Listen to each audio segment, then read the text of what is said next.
everybody knows high salt intake is related to high blood pressure, but none of us, including medical school students or physicians, knew about high salt intake might be related to obesity or overweight.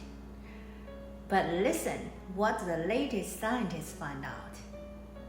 That might blow your mind. When you eat salt, doesn't have any calories. So usually when we think of salt, we think of, we need to restrict it because it can raise blood pressure. And actually it's true, a high salt intake, especially if the kidney isn't able to excrete salt, can increase the risk for high blood pressure. And not in everybody, because you have to have, the kidney has to have some issues with excreting the salt to really see that rise in blood pressure. But salt, we think of we haven't usually thought of it as playing a role in fat or obesity or insulin resistance.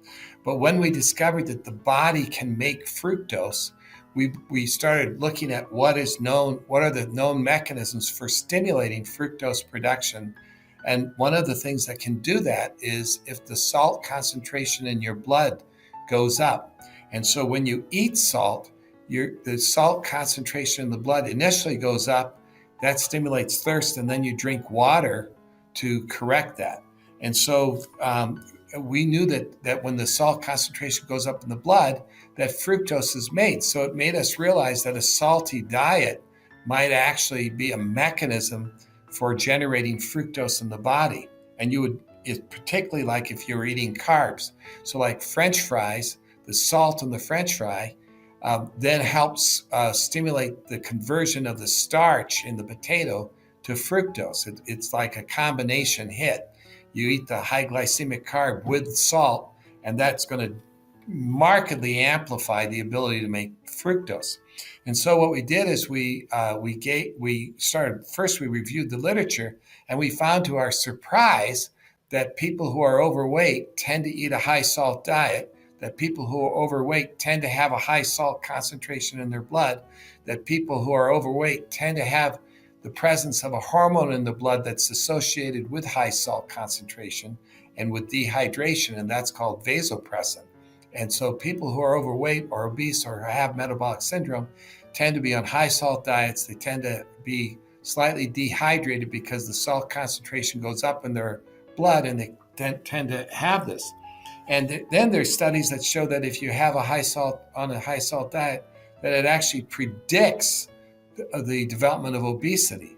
So we thought, oh my gosh, could salt be an unrecognized cause of obesity? So what we did is we took animals, we put them on a salty diet, and initially the first 2 months nothing happened. I mean, it was like they did not really show much difference from the control animals. But beginning around the third month, suddenly they started gaining weight, and by the fourth month, these mice were huge. They were fat and rotund, and they had metabolic syndrome.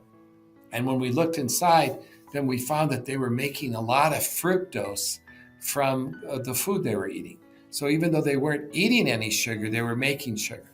And then what we did is we did the high salt diet in animals that could not break down fructose, and they were completely protected. They ate the same amount of salt, but they did not get overweight.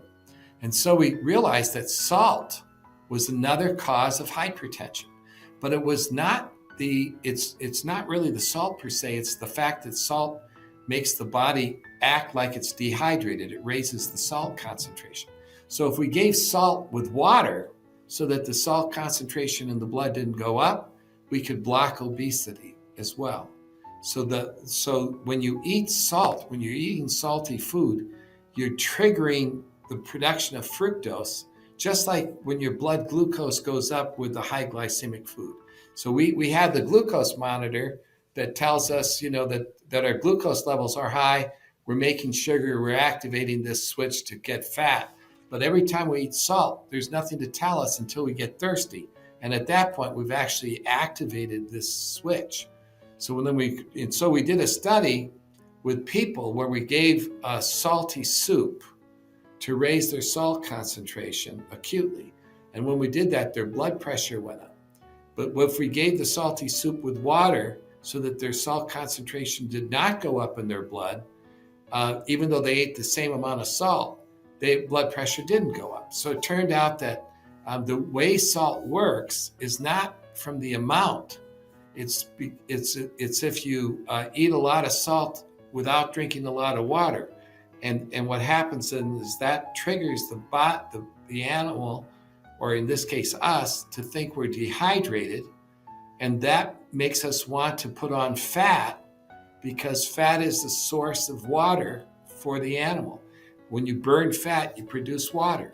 And that's why animals in the desert have a lot of fat, like the camel, because it's dehydrated, so it stimulates fat. It wants the fat to provide a source of metabolic water. And so it puts it on its hump so that the fat doesn't spread over the body where it would cause overheating. So, and that's why the whale has so much fat, because it doesn't drink seawater. It has to have the fat to make fresh water.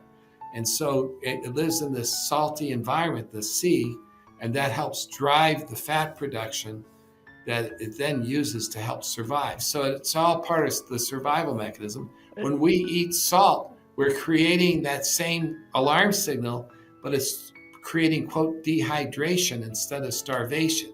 And that's activating the switch as well. So there's two major foods that are driving obesity. One is sugar and fructose generation, from high glycemic carbs. And the other is salt, which creates dehydration. And that also stimulates fructose production and drives fat. And then things like meats and beer, they come in also through their ability to stimulate uric acid. They can also do it. So all these foods do it to some extent, which makes it a challenge to figure out how to block the switch and how to restore health. But it's possible, believe it or not. Because there are foods that are good and there are foods that are bad, just as you say. Processed foods is a major source of salt and also a major source of sugar. So, how much salt should we eat a day? So it depends on your exercise level and how much you're sweating and your balance. Now, the average person, I think 4 to 5 grams of salt a day is probably the right number. But it just depends. If you're a person who likes to exercise, and I recommend exercise, and you're sweating a lot, you're going to have to probably eat more salt than if you don't exercise. And one of the tricks is to make sure you drink plenty of water. A very powerful effect of hydration. Drinking water, it can help reduce the risk for obesity and diabetes, and preventing yourself from getting dehydrated and activating the switch is really important. If you're going to eat salty food, drink water while you're eating the food, and try not to get to the point where you get thirsty, because once you get thirsty, you've kind of activated the switch. And I think that every meal should begin with a glass of water in front of you, and you drink that water first and then you eat. And we should probably be drinking a glass of water between meals as well. I think water is an understated an incredibly important way to stay healthy and to keep to help reduce obesity and diabetes and all those things that we want to avoid.